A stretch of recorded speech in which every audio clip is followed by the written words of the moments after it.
ಇನ್ ಗುಲ್ಬರ್ಗಾ ವಾರ್ತೆಗಳು ಪ್ರಾಯೋಜಕರು Mahalakshmi jewellers, gold hub, main road, Kalaburagi. Devanand saree centre, super market, Kalaburagi ಹಾಗೂ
Mahalakshmi jewellers, gold hub, opposite KPN hospital, main road, Gulbarga.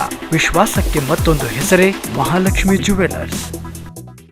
Devanand saree centre ಹಲವು ವರ್ಷಗಳಿಂದ ಕಲಬುರ್ಗಿ ಮಹಾಜನತೆಯ ಭರವಸೆ ಗಳಿಸಿರುವ ರೇಷ್ಮೆ ಸೀರೆಗಳ ಅತಿ ದೊಡ್ಡ ಶೋರೂಮ್. ಹಬ್ಬಗಳು, ಮದುವೆ, ಉಪನಯನ ಹಾಗೂ ನಿಮ್ಮ ಮನೆಯ ಶುಭ ಸಮಾರಂಭಗಳಿಗೆ ಬೇಕಾಗುವ ರೇಷ್ಮೆ ಸೀರೆಗಳಿಗೆ ದೂರದ ಬೆಂಗಳೂರು, ಹೈದರಾಬಾದ್ ನಗರಗಳಿಗೆ ಹೋಗುವ ಅಗತ್ಯವಿಲ್ಲ. ದೇವಾನಂದ್ ಸ್ಯಾರಿ ಸೆಂಟರ್ ನೀಡುತ್ತಿದೆ ಎಕ್ಸ್ಕ್ಲೂಸಿವ್ ಸಿಲ್ಕ್ ಸ್ಯಾರಿ ಕಲೆಕ್ಷನ್ಸ್.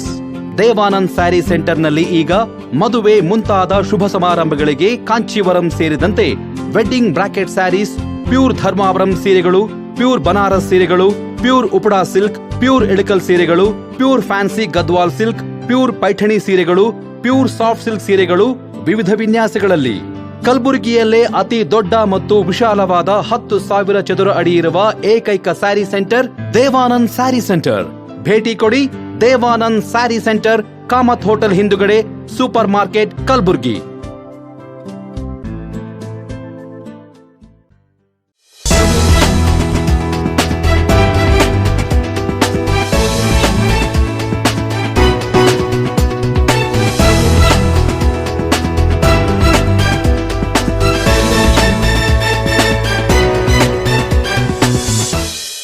ನಮಸ್ಕಾರ. ಇನ್ ಗುಲ್ಬರ್ಗಾ ವಾರ್ತೆಗಳಿಗೆ ಸ್ವಾಗತ. ಮೊದಲಿಗೆ ಹೆಡ್ಲೈನ್ಸ್. ಗುಲ್ಬರ್ಗಾ ವಿಶ್ವವಿದ್ಯಾಲಯದ ಪ್ರಸಾರಾಂಗ ವತಿಯಿಂದ ಅನೇಕ ಸಾಧಕರಿಗೆ ಕರ್ನಾಟಕ ರಾಜ್ಯೋತ್ಸವ ಪ್ರಶಸ್ತಿ ಪ್ರದಾನ. ಶಿಕ್ಷಣ ಸಚಿವ ಸುರೇಶ್ ಕುಮಾರ್ ಅವರು ಶಾಲೆಗಳನ್ನು ಪ್ರಾರಂಭ ಮಾಡಿ ಇಡೀ ರಾಜ್ಯದಲ್ಲಿ ಗೊಂದಲ ಸೃಷ್ಟಿ ಮಾಡಿದ್ದಾರೆ. ಮಾಜಿ ಶಾಸಕ ಬಿಆರ್ ಪಾಟೀಲ್ ಹೇಳಿಕೆ. ಪತ್ರಿಕೆಗಳು ಜ್ಞಾನದ ನಿಧಿ ಇದ್ದಂತೆ, ಅವು ಪ್ರಮುಖ ನಾಟಕಕಾರರನ್ನು ರೂಪಿಸಿದೆ. ಕರ್ನಾಟಕ ನಾಟಕ ಅಕಾಡೆಮಿ ಅಧ್ಯಕ್ಷ ಭೀಮಸೇನ್ ಆರ್ ಅಭಿಮತ. ಈಗ ವಾರ್ತೆಗಳ ವಿವರ. ಗುಲ್ಬರ್ಗಾ ವಿಶ್ವವಿದ್ಯಾಲಯದ ಪ್ರಸಾರಾಂಗ ವತಿಯಿಂದ ಕರ್ನಾಟಕ ರಾಜ್ಯೋತ್ಸವ ಪ್ರಶಸ್ತಿ ಪ್ರದಾನ ಸಮಾರಂಭದಲ್ಲಿ ಗಣ್ಯರು ಜ್ಯೋತಿ ಬೆಳಗಿಸುವ ಮೂಲಕ ಉದ್ಘಾಟಿಸಿದರು.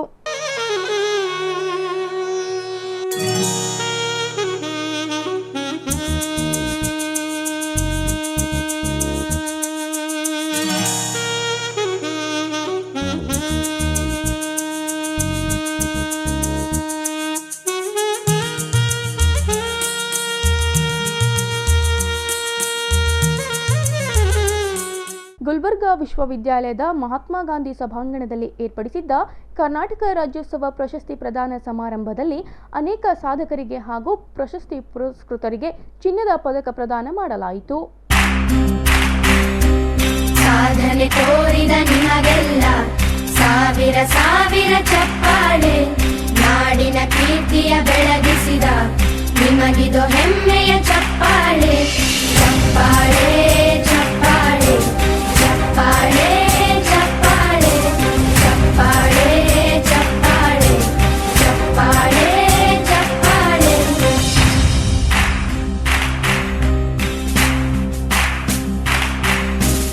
ಕನ್ನಂಬಾಡಿಯ ಕಟ್ಟಿಸಿದ ಭಾರತ ರತ್ನಕ್ಕೆ ಚಪ್ಪಾಳೆ. ಕನ್ನಡ ಡಿಂಡಿಮ ಬಾರಿಸಿದ ಕವಿಗಳೇ ನಿಮಗಿದು ಚಪ್ಪಾಳೆ. ದೇಶವ ಕಾಯುವ ಯೋಧರಿಗೆ ನಮ್ಮೆದೆಯಾಳದ ಚಪ್ಪಾಳೆ. ಅನ್ನವ ನೀಡುತ್ತ ಸಲಹಿರುವ ನೇಗಿಲ ಯೋಗಿಗೆ ಚಪ್ಪಾಳೆ. ಚಪ್ಪಾಳೆ ಚಪ್ಪಾಳೆ ಚಪ್ಪಾಳೆ ಚಪ್ಪಾಳೆ ಚಪ್ಪಾಳೆ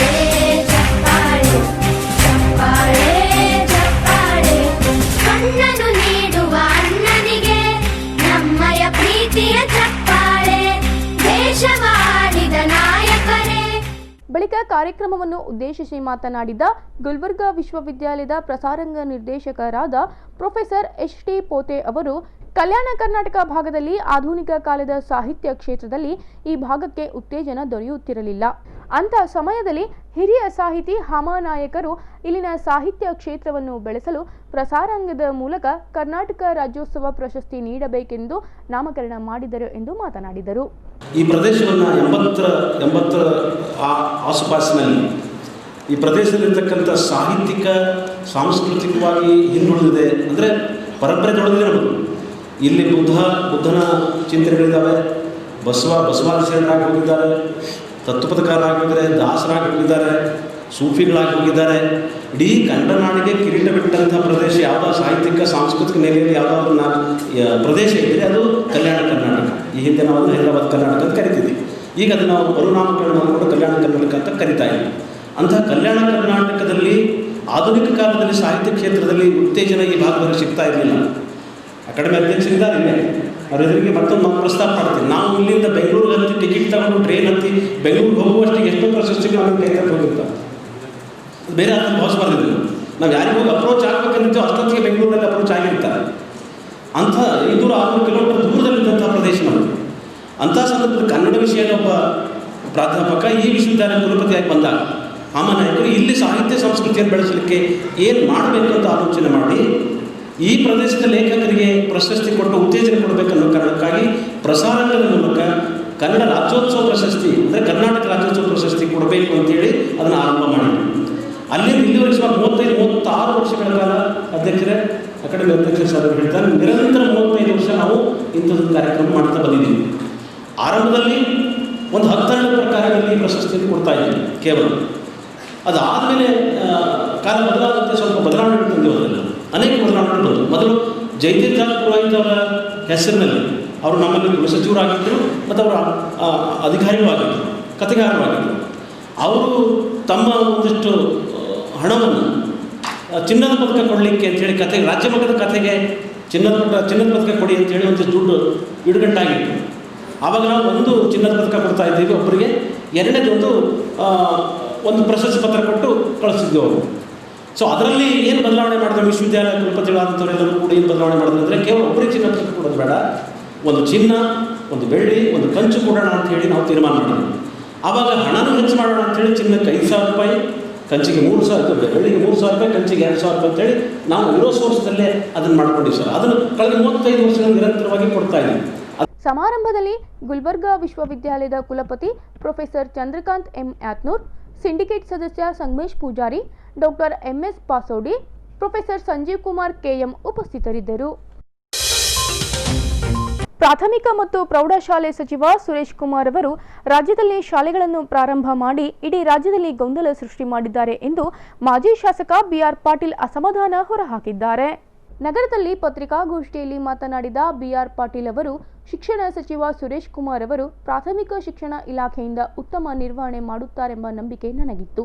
ರಾಜ್ಯದಲ್ಲಿ ಶಾಲೆ ಪುನಾರಂಭ ಕುರಿತು ಅವರಲ್ಲಿ ಸ್ಪಷ್ಟವಾದ ಕಲ್ಪನೆ ಇಲ್ಲವೋ ಅಥವಾ ಸರ್ಕಾರದಲ್ಲಿ ಗೊಂದಲವಿದೆಯೋ, ಇಲಾಖೆಯಲ್ಲಿ ಯಾರದೋ ಹಸ್ತಕ್ಷೇಪವಿದೆಯೋ ಈ ಬಗ್ಗೆ ಸುರೇಶ್ ಕುಮಾರ್ ಅವರು ಸ್ಪಷ್ಟಪಡಿಸಬೇಕು.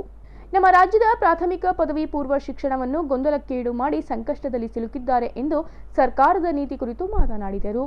ಇನ್ನು ಕೋವಿಡ್ ಸಂದರ್ಭದಲ್ಲಿ ವಿದ್ಯಾಗಮ ಆರಂಭ ಮಾಡಿದರೂ ಈ ವಿದ್ಯಾಗಮ ಶಾಲೆಯ ಆವರಣದಲ್ಲಿ ಮಾಡಬೇಕು ಎಂದು ಆದೇಶ ಹೊರಡಿಸಿದರು. ಅನೇಕ ಶಾಲೆಗಳಿಗೆ ಆವರಣಗಳೇ ಇಲ್ಲದಂತಹ ಸಂದರ್ಭದಲ್ಲಿ ಆವರಣದಲ್ಲಿ ಮಾಡಬೇಕೆಂದರೆ ಹೇಗೆ ಮಾಡುತ್ತಾರೆ ಎಂದರು. ನಮಗೇನು ಸಮಸ್ಯೆ ಆಗಿದೆ ಅಂದರೆ, ಈ ಸುರೇಶ್ ಕುಮಾರ್ ಅವರು ದಿನನಿತ್ಯ ಸುದ್ದಿಲಿರ್ತಾರೆ. ಅವರು ನಾವು ಪ್ರಾರಂಭದಲ್ಲಿ ಅವರು ಭಾಳ ದಕ್ಷ ಆಡಳಿತ ಕೊಡ್ತಾರೆ, ಒಂದು ಪ್ರಾಥಮಿಕ ಶಿಕ್ಷಣ ಇಲಾಖೆಯನ್ನು ಭಾಳ ಉತ್ತಮವಾಗಿ ನಿರ್ವಹಣೆ ಮಾಡ್ತಾರೆ ಅನ್ನುವಂಥ ಭರವಸೆ ನಮ್ಮಂಥವ್ರಿಗೆಲ್ಲ ಇತ್ತು. ನಾವು ಅವರು ಭಾಳ ಗೆಳೆಯರು.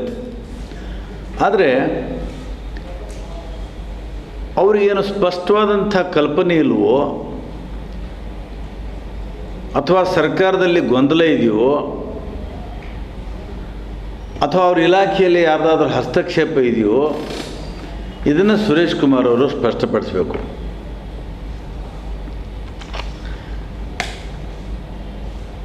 ಒಂದೊಂದು ದಿವಸಕ್ಕೆ ಒಂದೊಂದು ಥರ ಹೇಳಿಕೆ ಬರ್ತವೆ.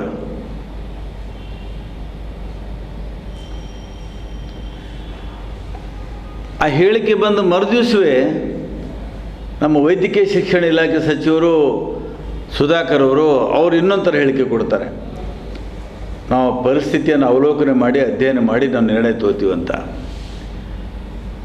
ಆಮೇಲೆ ಈ ನಡುವೆ ಮುಖ್ಯಮಂತ್ರಿಗಳು ಒಂದು ಹೇಳಿಬಿಡ್ತಾರೆ.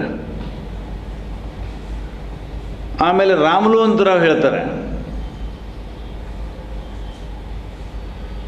ಇದಕ್ಕೆ ಯಾರು ಅಧಿಕೃತವಾಗಿ ಯಾರು ಇದಕ್ಕೆ ಎಕ್ಸ್ಪರ್ಟ್ ಒಪಿನಿಯನ್ ತಗೋತೀನಿ ಅಂತ ಹೇಳ್ತಾರೆ. ಆ ನಡುವೆ ಮುಖ್ಯಮಂತ್ರಿಗಳು ಕ್ಯಾಬಿನೆಟ್ಟಲ್ಲಿ ಚರ್ಚೆ ಮಾಡ್ತೀವಿ ಅಂತ ಹೇಳ್ತಾರೆ.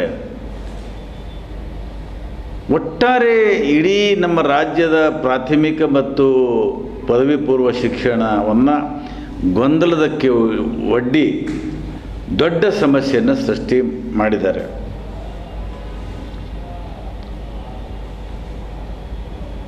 ಇದರರ್ಥ ಇವರಿಗೆ ಏನು 1.7 ಕೋಟಿ ಮಕ್ಕಳ ಜೊತೆಗೆ ಇವರು ಚೆಲ್ಲಾಟ ಆಡ್ತಾ ಇದ್ದಾರೋ, ಅವರ ಭವಿಷ್ಯದ ಬಗ್ಗೆ ಅವರಿಗೆ ಗಾಂಭೀರ್ಯತೆ ಇದೆಯೋ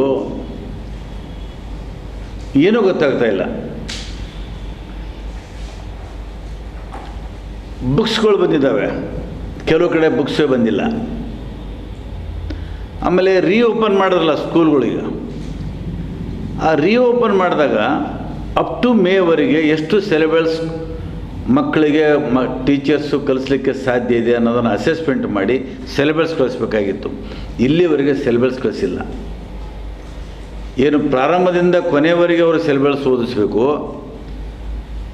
ಅಥವಾ ಸಿಕ್ಕಂಥ ಸಮಯದಲ್ಲಿ ಸಿಲೆಬಸ್ಸು ಕಡಿಮೆ ಮಾಡಿ ಓದಿಸ್ಬೇಕು ಅನ್ನೋದು ಇಲ್ಲಿವರೆಗೆ ಸ್ಪಷ್ಟವಾದಂಥ ಯಾವುದೇ ಆದೇಶ ಸರ್ಕಾರದಿಂದ ಬಂದಿಲ್ಲ. ದೇವಸ್ಥಾನ ಶಾಲೆ ಅಧ್ಯಾಗಮ ಶುರು ಮಾಡಿದರು, ಅದನ್ನು ಅಲ್ಲಿಗೆ ನಿಲ್ಲಿಸಿ ಶಾಲೆ ಆವರಣದಲ್ಲಿ ಮಾಡಬೇಕು ಅಂತ ಮತ್ತೊಂದು ಆದೇಶ ಬಂತು. ಶಾಲೆ ಆವರಣದಲ್ಲಿ ಕನಿಷ್ಠ ಇವರಿಗೆ ಬುದ್ಧಿ ಇಲ್ಲ. ಕೆಲವು ಕಡೆ ಶಾಲೆಗಳು ಇಷ್ಟು ಇಕ್ಕಟ್ಟಿನ ಪರಿಸ್ಥಿತಿಯಲ್ಲಿದ್ದಾವೆ, ಅದು ಪಟ್ಟಣ ಪ್ರದೇಶದಲ್ಲಿ. ಅನೇಕ ಶಾಲೆಗಳಿಗೆ ಆವರಣಗಳಿಲ್ಲ, ಅಂಗಡಿಗಳಲ್ಲಿ ಸ್ಕೂಲ್ಗಳು ನಡೀತಾ ಇದ್ದಾವೆ. ಆ ಆವರಣ ಜಾಗನೇ ಇಲ್ಲ ಅವರಿಗೆ, ಅಂಥ ಕಡೆ ಸ್ಕೂಲ್ ನಡೀತಾ ಇದ್ದಾವೆ. ಈ ಆವರಣದಲ್ಲಿ ಮಾಡಬೇಕಂದ್ರೆ ಎಲ್ಲಿ ಮಾಡಬೇಕು ಅವರು? ಇದು ಒಂದು. ಮತ್ತು ಆ ಮಕ್ಕಳಿಗೆ ಕಂಪಲ್ಸರಿ ಮಾಸ್ಕ್ ಮತ್ತು ಸೋಪ್ ಕೊಡಬೇಕು ಅಂತ ಎಕ್ಸ್ಪರ್ಟ್ ಕಮಿಟಿಯವರು ಸಜೆಸ್ಟ್ ಮಾಡಿದರು. ಇವರೇನು ಆದೇಶ ಕೊಟ್ಟರು, ನೀವೇನು ಮೇಂಟೆನೆನ್ಸ್ ಗ್ರ್ಯಾಂಟ್ ಕೊಡ್ತೀವಿ, ಎಕ್ಸ್ಪರ್ಟ್ ಕಮಿಟಿಯವರು ಹೇಳಿದರು 1 ಲಕ್ಷ ಒಂದು ಶಾಲೆಗೆ ನೀವು ಕೊಡ್ರಿ, ಮಾಸ್ಕು, ಸ್ಯಾನಿಟೈಸರು, ಸೋಪು ಅಂಥೇಳಿ. ಆ ಶಾಲೆ ಪ್ರಾರಂಭ ಆಗೋದಕ್ಕೆ ಮೊದಲು ಸ್ಯಾನಿಟೈಸೇಷನ್ ಮಾಡಬೇಕು ಅಂತ ಆದೇಶ ಇದೆ. ಎಲ್ಲಿ ಕೂಡ ಸ್ಯಾನಿಟೈಸೇಷನ್ ಆಗಿಲ್ಲ, ಯಾಕಂದರೆ ಅಲ್ಲಿ ಅಷ್ಟು ಹೆಲ್ತ್ ಸ್ಟಾಫೇ ನಮ್ಮಲ್ಲಿಲ್ಲ. ಕಲಬುರಗಿ ರಂಗಾಯಣ ಆಡಿಟೋರಿಯಂನಲ್ಲಿ ಪತ್ರಕರ್ತರಿಗೆ ಹಾಗೂ ಪತ್ರಿಕೋದ್ಯಮ ವಿದ್ಯಾರ್ಥಿಗಳಿಗೆ ಏರ್ಪಡಿಸಲಾಗಿದ್ದ 2 ದಿನಗಳ ರಂಗ ವಿಮರ್ಶಾ ಕಮ್ಮಟ ಕಾರ್ಯಕ್ರಮವನ್ನು ಗಣ್ಯರು ಸಸಿಗೆ ನೀರೆರೆಯುವ ಮೂಲಕ ಉದ್ಘಾಟಿಸಿದರು.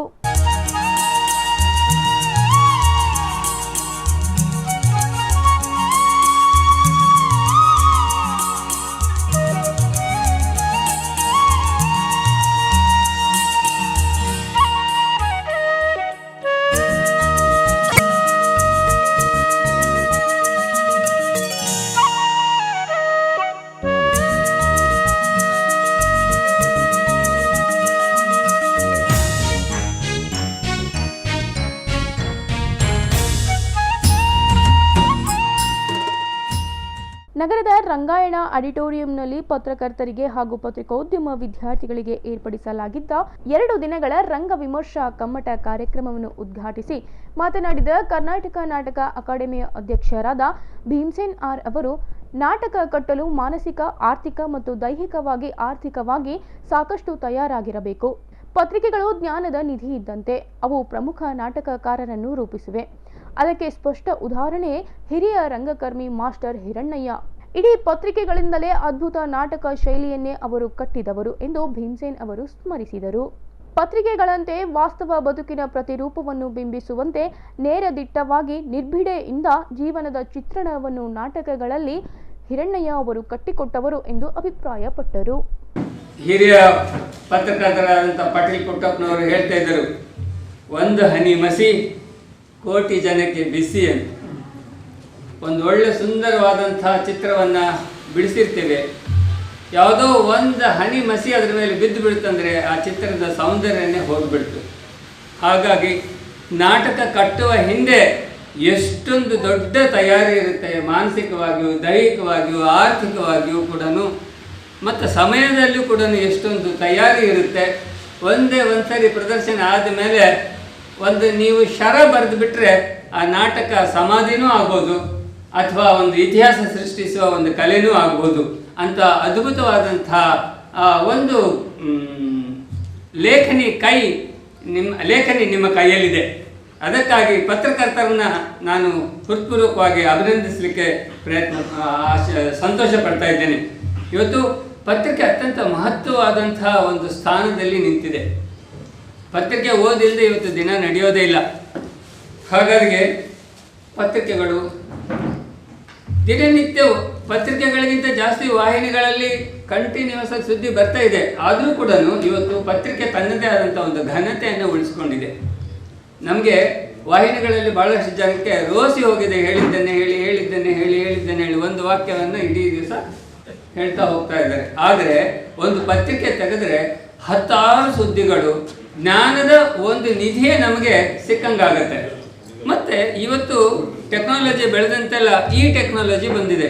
ಪೇಪರ್ಗಳು ಕೂಡ ಈ ಪೇಪರ್ನಲ್ಲಿ PDF ಫಾರ್ಮ್ನಲ್ಲಿ ಆಗ್ತಾ ಇದ್ದೇವೆ. ಆದರೆ PDF ಫಾರ್ಮ್ನಲ್ಲಿ ಓದುವ ಒಂದು ಮಜಾಕು, ಪತ್ರಿಕೆಯನ್ನು ಕೈಯಲ್ಲಿ ಹಿಡ್ಕೊಂಡು ಓದುವ ಮಜಾಕು ಅದು ತುಂಬ ವ್ಯತ್ಯಾಸ ಇದೆ ಅಂತಂದು ಹೇಳಿ ಬಹುಶಃ 40+ ಏಜ್ನವರು ಅನ್ಕೋಬಹುದೇನೋ. ಮುಂಜಾನೆ ಅದು ಪತ್ರಿಕೆಯಲ್ಲಿ ಒಂದು ಪ್ರಚಾರ ಕೂಡ ಆಗಿತ್ತು. ಆವತ್ತಿನ ನಿಮ್ಮ ಬೆಳಗಿನ ಚಹಾದೊಂದಿಗೆ ನಮ್ಮ ಪತ್ರಿಕೆ ಅಂತ, ಬಿಸಿ ಬಿಸಿ ಚಹಾದೊಂದಿಗೆ ಬಿಸಿ ಸುದ್ದಿ ಅಂತ. ಹೀಗೆ ಪತ್ರಿಕೆ ಓದು ಮತ್ತು ಅದರಲ್ಲಿ ಬರುವಂಥ ವಿಶೇಷವಾದಂಥ ಅಂಕಣಗಳು ಅತ್ಯಂತ ಮಹತ್ವವಾದಂಥ ವಿಷಯಗಳನ್ನು ಒಳಗೊಂಡಿದ್ದಾವೆ. ಒಂದು ಪತ್ರಿಕೆ ಒಬ್ಬ ವ್ಯಕ್ತಿಯನ್ನ ಜೀವನವನ್ನೇ ಅಥವಾ ಅವನ ದಿಕ್ಕನ್ನೇ ಬದಲಾಯಿಸುವುದಕ್ಕೆ ಒಂದು ಸಣ್ಣ ಉದಾಹರಣೆ. ದೊಡ್ಡ ನಾಟಕಕಾರರು ನಿತ್ಯ ತಂದೆ ನಡೆಸಿರುವಂಥ ನಾಟಕ ಮಂಡಳಿಯನ್ನು ಇವರು ಕೂಡ ನಡೆಸ್ಕೊಂಡು ಹೋಗ್ತಾ ಇರುವಾಗ ಒಂದು ಸರ್ತಿ ಅವ್ರ ನಾಟಕ ಆದ ನಂತರ ಲೋಕಾಭಿರಾಮವಾಗಿ ಒಬ್ಬ ಹಿರಿಯರ ಜೊತೆಗೆ ಮಾತಾಡ್ತಾ ಕೂತ್ಕೊಂಡಿರುವಾಗ ಅವ್ರ ಹಿರಿಯರು ಕೇಳ್ತಾರೆ, ಏನಪ್ಪ ನೀನು ಮಹಾಭಾರತ ರಾಮಾಯಣ ಓದಿದೀಯಾ? ಅವನ್ನೆಲ್ಲ ಅಂತಂಥ ಗ್ರಂಥಗಳನ್ನು ಯಾರು ಸರ್ ಓದ್ತಾರೆ?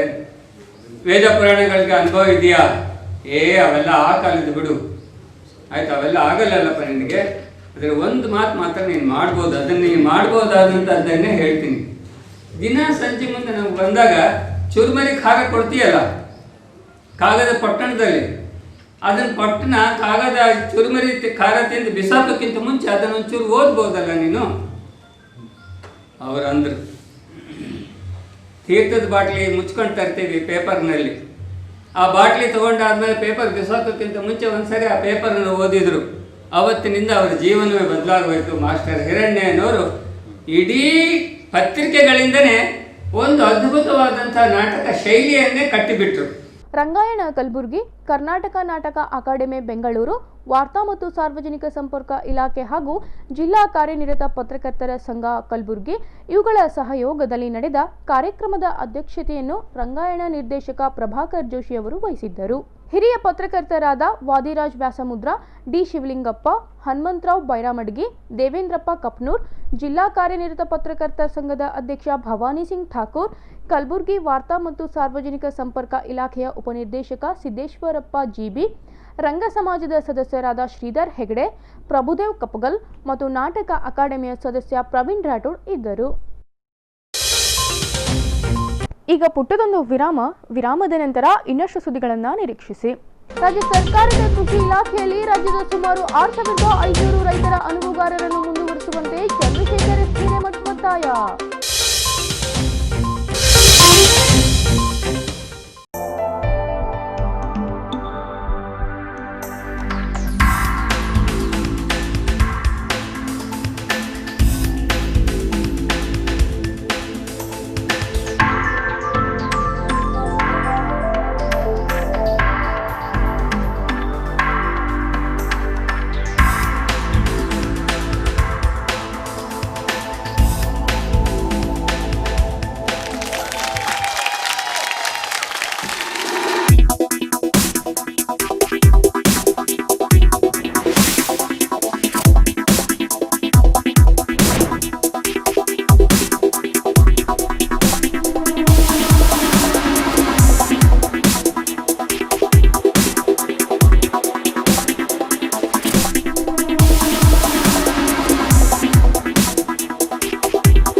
Mahalakshmi jewellers, gold hub opposite KPN hospital, main road, Gulbarga.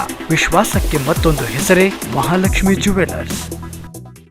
Devanand saree centre ಹಲವು ವರ್ಷಗಳಿಂದ ಕಲಬುರ್ಗಿ ಮಹಾಜನತೆಯ ಭರವಸೆ ಗಳಿಸಿರುವ ರೇಷ್ಮೆ ಸೀರೆಗಳ ಅತಿ ದೊಡ್ಡ ಶೋರೂಮ್. ಹಬ್ಬಗಳು, ಮದುವೆ, ಉಪನಯನ ಹಾಗೂ ನಿಮ್ಮ ಮನೆಯ ಶುಭ ಸಮಾರಂಭಗಳಿಗೆ ಬೇಕಾಗುವ ರೇಷ್ಮೆ ಸೀರೆಗಳಿಗೆ ದೂರದ ಬೆಂಗಳೂರು, ಹೈದರಾಬಾದ್ ನಗರಗಳಿಗೆ ಹೋಗುವ ಅಗತ್ಯವಿಲ್ಲ. ದೇವಾನಂದ್ ಸ್ಯಾರಿ ಸೆಂಟರ್ ನೀಡುತ್ತಿದೆ exclusive silk saree collections. Devanand saree ಸೆಂಟರ್ನಲ್ಲಿ ಈಗ ಮದುವೆ ಮುಂತಾದ ಶುಭ ಸಮಾರಂಭಗಳಿಗೆ ಕಾಂಚೀವರಂ ಸೇರಿದಂತೆ wedding brocade sarees, pure Dharmavaram ಸೀರೆಗಳು, ಪ್ಯೂರ್ ಬನಾರಸ್ ಸೀರೆಗಳು, pure Uppada silk, pure Ilkal ಸೀರೆಗಳು, pure fancy Gadwal silk, pure Paithani ಸೀರೆಗಳು, ಪ್ಯೂರ್ ಸಾಫ್ಟ್ ಸಿಲ್ಕ್ ಸೀರೆಗಳು ವಿವಿಧ ವಿನ್ಯಾಸಗಳಲ್ಲಿ. ಕಲಬುರಗಿಯಲ್ಲೇ ಅತಿ ದೊಡ್ಡ ಮತ್ತು ವಿಶಾಲವಾದ 10,000 ಚದುರ ಅಡಿ ಇರುವ ಏಕೈಕ sari centre Devanand saree centre. ಭೇಟಿ ಕೊಡಿ. Devanand saree centre, Kamath hotel ಹಿಂದುಗಡೆ, ಸೂಪರ್ ಮಾರ್ಕೆಟ್, ಕಲಬುರ್ಗಿ.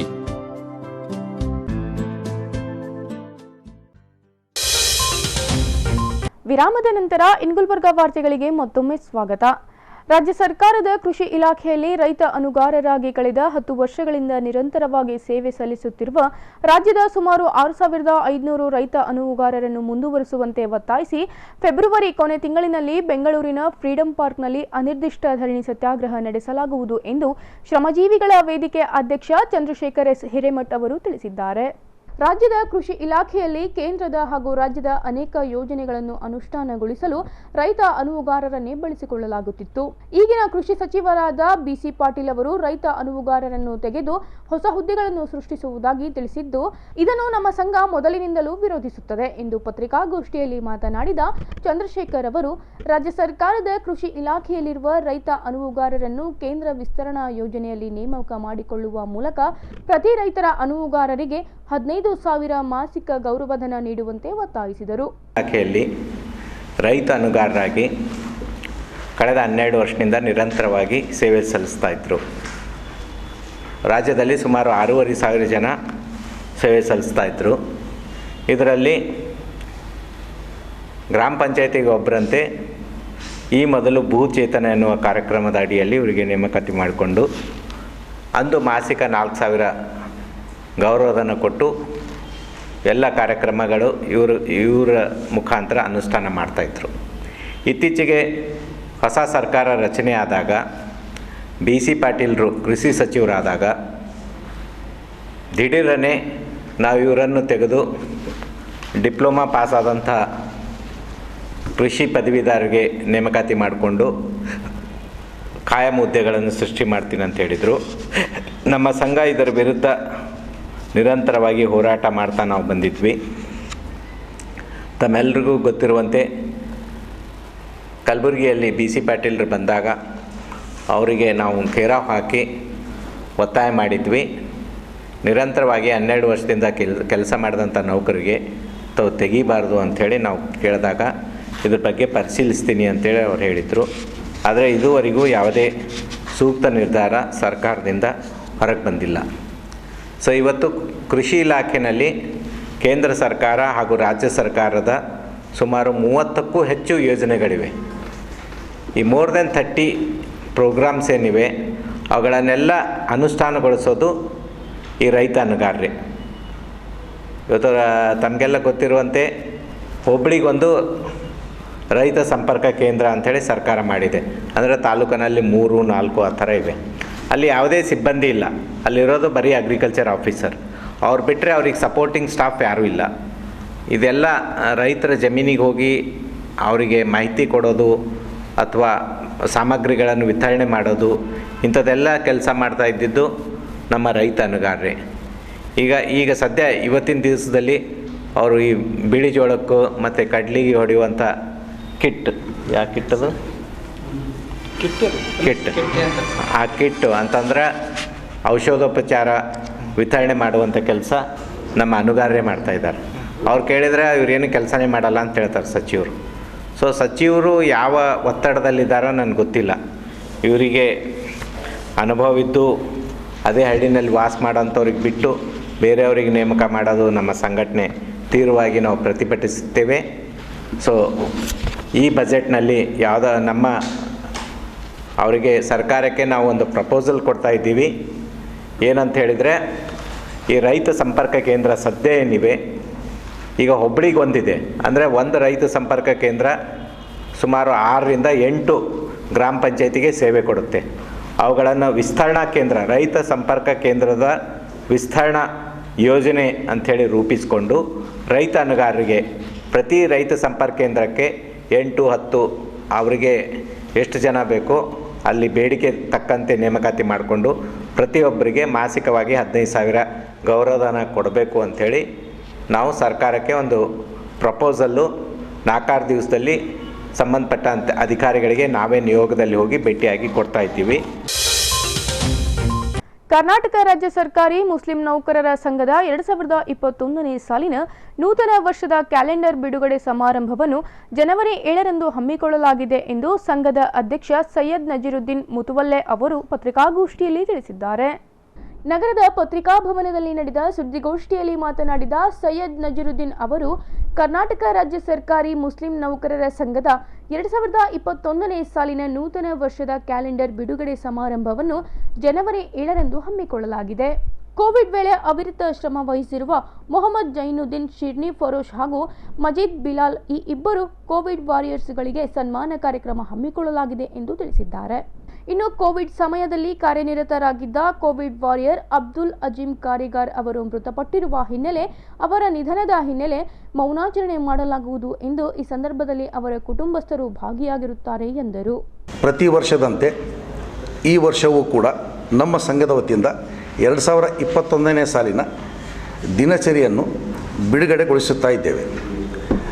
ಸದರಿ ದಿನಚರಿಯು ದಿನಾಂಕ 7/1/2021ರಂದು ಗುಲ್ಬರ್ಗ ನಗರದ ಸಂತರಾಶ್ವಾಡಿ ಏರಿಯಾದಲ್ಲಿಯ ಹಿದಾಯತ್ ಸೆಂಟರ್ನಲ್ಲಿ ಬಿಡುಗಡೆ ಮಾಡುವ ಕುರಿತು ಕಾರ್ಯಕ್ರಮವನ್ನು ಹಮ್ಮಿಕೊಳ್ಳಲಾಗಿದೆ. ಅದರಲ್ಲಿ ಕೋವಿಡ್ ವಾರಿಯರ್ಸ್ ಆಗಿ ದುಡಿದ ರಾತ್ರಿ ಹಗಲೆನ್ನದೇ ದುಡಿದ ಶ್ರೀ ಜೈನುಲಾಬ್ದೀನ್ ಶಿರ್ನಿ ಫರೋಶ್ ಹಾಗೂ ಬೀದರ್ ಜಿಲ್ಲೆಯ ಶ್ರೀ ಮಜೀದ್ ಬಿಲಾಲ್ ಇವರಿಗೆ ಫೆಲಿಸಿಟೇಷನ್ ಮಾಡುವ ಕಾರ್ಯಕ್ರಮ ಹಮ್ಮಿಕೊಳ್ಳಲಾಗಿದೆ. ಮತ್ತು ನಮ್ಮ ಸಂಘದ ಹಿಂದಿನ ಕಾರ್ಯದರ್ಶಿಯಾದ ಶ್ರೀ ಅಬ್ದುಲ್ ಅಜೀಂ ಕಾರಿಗಾರ್ ಇವರು ಕೊರಿಯರ್ ಡ್ಯೂಟಿಯಲ್ಲಿ ಅವರು ಆಕಸ್ಮಿಕವಾಗಿ ನಿಧನ ಹೊಂದಿರುತ್ತಾರೆ. ಅವರಿಗೂ ಕೂಡ ನಾವು ಒಂದು ಮೌನಾಚರಣೆ ಮಾಡಿ ಅವರಿಗೂ ಕೂಡ ಅವರ ಮನೆಯವರಿಗೂ ಕೂಡ ಕರೆಸಿ ಮೌನಾಚರಣೆಯಲ್ಲಿ ಭಾಗವಹಿಸಲು ಹೇಳಿದ್ದೇವೆ. ಕರ್ನಾಟಕ ರಾಜ್ಯ ಸರ್ಕಾರಿ ಮುಸ್ಲಿಂ ನೌಕರರ ಸಂಘದ ಸದಸ್ಯರು ಉಪಸ್ಥಿತರಿದ್ದರು. All India trade union congress ಜಿಲ್ಲಾ ಸಮಿತಿಯ 7ನೇ ಜಿಲ್ಲಾ ಸಮ್ಮೇಳನವನ್ನು ಜನವರಿ 10ರಂದು ವಿಶ್ವೇಶ್ವರಯ್ಯ ಭವನದಲ್ಲಿ ಏರ್ಪಡಿಸಲಾಗಿದೆ ಎಂದು ಎಐಟಿಯುಸಿ ಜಿಲ್ಲಾಧ್ಯಕ್ಷ ಪ್ರಭುದೇವ್ ಎಳ್ಸಂಗಿ ಅವರು ತಿಳಿಸಿದ್ದಾರೆ. ಎಐಟಿಯುಸಿಯು ಕಾರ್ಮಿಕರ ಹಕ್ಕುಗಳಿಗಾಗಿ ದುಡಿಯುವ ವರ್ಗದ ಪರವಾಗಿ ನಿಂತು ಹೋರಾಟದಲ್ಲಿ ತೊಡಗಿರುವ ಈ ಸಮಿತಿಯು 100ರ ಸಂಭ್ರಮ ಪೂರೈಸಿದೆ. 1920ರಲ್ಲಿ ಭಾರತದ ಪ್ರಪ್ರಥಮ ಕೇಂದ್ರ ಕಾರ್ಮಿಕ ಸಂಘಟನೆಯಾಗಿ ಸ್ಥಾಪಿತಗೊಂಡಿರುವ ಇದು ಕಾರ್ಮಿಕರ ಕೆಲಸದ ಸ್ಥಳದಲ್ಲಿ ಹಾಗೂ ಅವರ ಜೀವನದ ಸ್ಥಿತಿಗತಿಗಳನ್ನು ಉತ್ತಮಪಡಿಸುವುದರಲ್ಲಿ ಹೋರಾಟ ನಡೆಸಿದೆ ಎಂದು ಮಾತನಾಡಿದ ಪ್ರಭುದೇವ್ ಎಳ್ಸಂಗಿಯವರು, ಸಮಾಜದ ಬೇರೆ ಬೇರೆ ವಲಯದ ಶೋಷಿತ ಸಮುದಾಯವನ್ನು ಸಂಘಟಿಸಿ ಅವರನ್ನು ಮುನ್ನಡೆಸುವಲ್ಲಿ ಎಐಟಿಯುಸಿಗೆ 100 ವರ್ಷದ ಅನುಭವ ಹೊಂದಿದೆ. ಇದರ ಹಿನ್ನೆಲೆ ಜನವರಿ 10ರಂದು all India trade union congress ಜಿಲ್ಲಾ ಸಮಿತಿಯ 7ನೇ ಜಿಲ್ಲಾ ಸಮ್ಮೇಳನ ಆಯೋಜಿಸಲಾಗಿದೆ ಎಂದರು. ನಮ್ಮ all India trade union congress ಎಐಟಿಯುಸಿಯ ಶತಮಾನೋತ್ಸವವನ್ನು ಗುಲ್ಬರ್ಗ ವಿಶ್ವೇಶ್ವರ ಭವನ ಕೋರ್ಟ್ ಗುಲ್ಬರ್ಗದಲ್ಲಿ ಆಯೋಜನೆ ಮಾಡಲಾಗಿದೆ. ಅದಕ್ಕೆ ಪ್ರಮುಖವಾಗಿರ್ತಕ್ಕಂಥ ಈ ಶತಮಾನೋತ್ಸವದ ಎಐಟಿಯುಸಿಯು 30/10/1920ರಲ್ಲಿ ಸ್ಥಾಪನೆಗೊಂಡು ಒಂದು 100 ವರ್ಷವನ್ನು ನಮ್ಮ ಸಂಘಟನೆ ಪೂರೈಸಿ ಮುಂದಿನ ದಿನಗಳಲ್ಲಿ ಕಾಲಿಡ್ತಾ ಇದೆ. ಆ ಒಂದು ದಿನಗಳೊಳಗೆ ಇಡೀ ದೇಶದಲ್ಲೇ ಕಾರ್ಮಿಕ ಸಂಘಟನೆಯ ಎಐಟಿಯುಸಿಯ ಶತಮಾನೋತ್ಸವವನ್ನು ನಡೀತಾ ಇದೆ. ಅದರ ಭಾಗವಾಗಿ ರಾಷ್ಟ್ರೀಯ ಸತ್ ಮಹೋತ್ಸವವನ್ನು ಬಾಂಬೆದಲ್ಲಿ ನಡೀತು. ಯಾಕಪ್ಪ ಕಾರಣ ಅಂದರೆ ನಮ್ಮ AITC ಸಂಘಟನೆ ಮೊದಲೇ ಹುಟ್ಟಿರ್ತಕ್ಕಂಥದ್ದು ಬಾಂಬೆ ನಗರದಲ್ಲಿ. ಅದಾದ ನಂತರ ಅಲ್ಲೇ ಸತ್ ಮಹೋತ್ಸವವನ್ನು ಪ್ರಾರಂಭ ಮಾಡಿ ಈಗ ಪ್ರತಿ ಜಿಲ್ಲೆ ಮತ್ತು ರಾಜ್ಯಗಳಲ್ಲಿ ಒಂದು ಕಾರ್ಯಕ್ರಮವನ್ನು ಆಯೋಜನೆ ಮಾಡಿದ್ದೇವೆ. ಇದರಲ್ಲಿ ಭಾಳ ಪ್ರಮುಖವಾಗಿರ್ತಕ್ಕಂಥ ಇತಿಹಾಸ ಈ ಒಂದು ಸಂಘಟನೆಗಿದೆ. ಈ ದೇಶಕ್ಕಾಗಿ ಸ್ವಾತಂತ್ರ್ಯಕ್ಕಾಗಿ ಈ ಒಂದು ಹೋರಾಟ ಪ್ರಾರಂಭ ಮಾಡಲಿಕ್ಕೆ ಕಾರ್ಮಿಕರು ಮುಂದಾಗಬೇಕು ಅಂತಕ್ಕಂಥ ಹಿನ್ನೆಲೆ ಒಳಗೆ ಈ ಒಂದು AITC ಸ್ಥಾಪನೆಗೊಂಡು ನಮ್ಮ ಮೊದಲನೇ ಅಧ್ಯಕ್ಷರಾಗಿರ್ತಕ್ಕಂಥ ಈ ಒಂದು ಸಂಘಟನೆಯ ಲಾಲಾ ಲಜಪತ್ ರಾಯ್ ಅವರು ಮೊದಲೇ ನಮ್ಮ ಸಂಘಟನೆಯ ಅಧ್ಯಕ್ಷರಾಗಿದ್ದರು. ಅದಾದ ನಂತರ ಮಾಜಿ ಪ್ರಧಾನಿಗಳಾಗಿರ್ತಕ್ಕಂಥ ಪಂಡಿತ್ ಜವಾಹರ್ಲಾಲ್ ನೆಹರು, ಅದಾದ ನಂತರ ಮೂರನೇ ಅಧ್ಯಕ್ಷರಾಗಿ ನಮ್ಮ ದೇಶದ ಸೇನೆಯನ್ನು ಕಟ್ಟಿರ್ತಕ್ಕಂಥ ಸುಭಾಷ್ ಚಂದ್ರ ಬೋಸ್ ಅವರು ಈ ಒಂದು ಸಂಘಟನೆಯ ರಾಷ್ಟ್ರೀಯ ಅಧ್ಯಕ್ಷರಾಗಿ ಕೆಲಸವನ್ನು ಮಾಡಿದ್ದಾರೆ. ಅದೇ ರೀತಿಯಾಗಿ AB ಬರ್ಧನ್, ಗುರುದಾಸ್ ಗುಪ್ತಾ, ನಮ್ಮ ದೇಶದ ಗೃಹ ಮಂತ್ರಿ ಆಗಿರ್ತಕ್ಕಂಥ ಗುರುದಾಸ್ ಗುಪ್ತಾ ಮತ್ತು ಹಲವಾರು ನಾಯಕರು ಈ ಒಂದು ರಾಷ್ಟ್ರೀಯ ಮಟ್ಟದ ನಮ್ಮ ಸಂಘಟನೆಯ ಅಧ್ಯಕ್ಷರಾಗಿದ್ದರು. ರಾಜ್ಯದಲ್ಲಿ ನಮ್ಮ ಮೊದಲನೇದಾಗಿ MS ಕೃಷ್ಣ ಅಂತಕ್ಕಂಥ ನಮ್ಮ ಮಹಾನ್ ನಾಯಕರು 6 ಬಾರಿ ಶಾಸನಸಭೆಯಲ್ಲಿ ಆಯ್ಕೆಯಾಗಿದ್ದರು. ಅವರು ನಮ್ಮ ರಾಜ್ಯದ ಅಧ್ಯಕ್ಷರಾಗಿ ಕೆಲಸವನ್ನು ನಿರ್ವಹಿಸಿದ್ದಾರೆ. ಈಗ ಪ್ರೆಸೆಂಟಾಗಿ ನಮ್ಮ ರಾಜ್ಯದ ಅಧ್ಯಕ್ಷರಾಗಿ ಅನಂತಸುಬ್ರಾವ್ ಅವರು ಕಾರ್ಯನಿರ್ವಹಿಸ್ತಾ ಇದ್ದಾರೆ. ಈ ಸಂದರ್ಭದಲ್ಲಿ AITUC ಸದಸ್ಯರು ಪತ್ರಿಕಾಗೋಷ್ಠಿಯಲ್ಲಿ ಭಾಗಿಯಾಗಿದ್ದರು. ಕಲಬುರಗಿಯ ಇಂದಿನ ಹವಾಮಾನ ಹೀಗಿದೆ. ಕಲಬುರಗಿಯಲ್ಲಿ ಇಂದು ಗರಿಷ್ಠ 29 ಡಿಗ್ರಿ ಸೆಲ್ಸಿಯಸ್, ಕನಿಷ್ಠ 21 ಡಿಗ್ರಿ ಸೆಲ್ಸಿಯಸ್ ಉಷ್ಣಾಂಶ ದಾಖಲಾಗಿದೆ.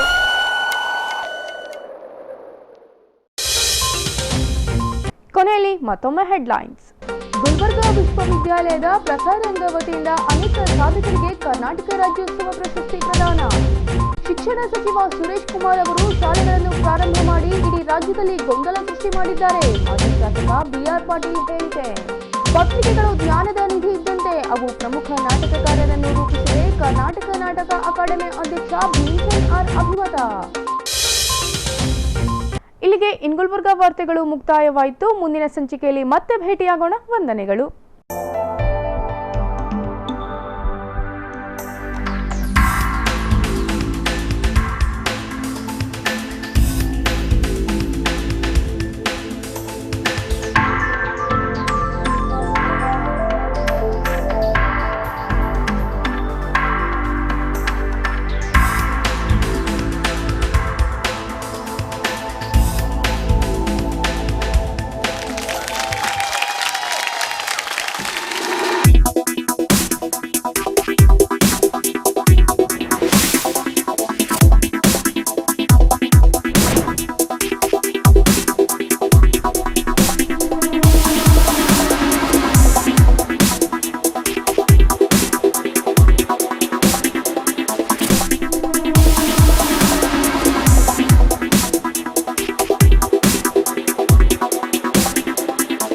Mahalakshmi jewellers, gold hub opposite KPN hospital, main road, Gulbarga. ವಿಶ್ವಾಸಕ್ಕೆ ಮತ್ತೊಂದು ಹೆಸರೇ Mahalakshmi jewellers. Devanand saree centre ಹಲವು ವರ್ಷಗಳಿಂದ ಕಲಬುರ್ಗಿ ಮಹಾಜನತೆಯ ಭರವಸೆ ಗಳಿಸಿರುವ ರೇಷ್ಮೆ ಸೀರೆಗಳ ಅತಿ ದೊಡ್ಡ ಶೋರೂಮ್. ಹಬ್ಬಗಳು, ಮದುವೆ, ಉಪನಯನ ಹಾಗೂ ನಿಮ್ಮ ಮನೆಯ ಶುಭ ಸಮಾರಂಭಗಳಿಗೆ ಬೇಕಾಗುವ ರೇಷ್ಮೆ ಸೀರೆಗಳಿಗೆ ದೂರದ ಬೆಂಗಳೂರು, ಹೈದರಾಬಾದ್ ನಗರಗಳಿಗೆ ಹೋಗುವ ಅಗತ್ಯವಿಲ್ಲ. ದೇವಾನಂದ್ ಸ್ಯಾರಿ ಸೆಂಟರ್ ನೀಡುತ್ತಿದೆ exclusive silk saree collections. Devanand saree ಸೆಂಟರ್ನಲ್ಲಿ ಈಗ ಮದುವೆ ಮುಂತಾದ ಶುಭ ಸಮಾರಂಭಗಳಿಗೆ ಕಾಂಚೀವರಂ ಸೇರಿದಂತೆ wedding brocade sarees, pure Dharmavaram ಸೀರೆಗಳು, ಪ್ಯೂರ್ ಬನಾರಸ್ ಸೀರೆಗಳು, pure Uppada silk, pure Ilkal ಸೀರೆಗಳು, pure fancy Gadwal silk, pure Paithani ಸೀರೆಗಳು, ಪ್ಯೂರ್ ಸಾಫ್ಟ್ ಸಿಲ್ಕ್ ಸೀರೆಗಳು ವಿವಿಧ ವಿನ್ಯಾಸಗಳಲ್ಲಿ. ಕಲಬುರಗಿಯಲ್ಲೇ ಅತಿ ದೊಡ್ಡ ಮತ್ತು ವಿಶಾಲವಾದ 10,000 ಚದುರ ಅಡಿ ಇರುವ ಏಕೈಕ sari centre Devanand saree centre. ಭೇಟಿ ಕೊಡಿ. Devanand saree centre, Kamath hotel ಹಿಂದುಗಡೆ, ಸೂಪರ್ ಮಾರ್ಕೆಟ್, ಕಲಬುರಗಿ.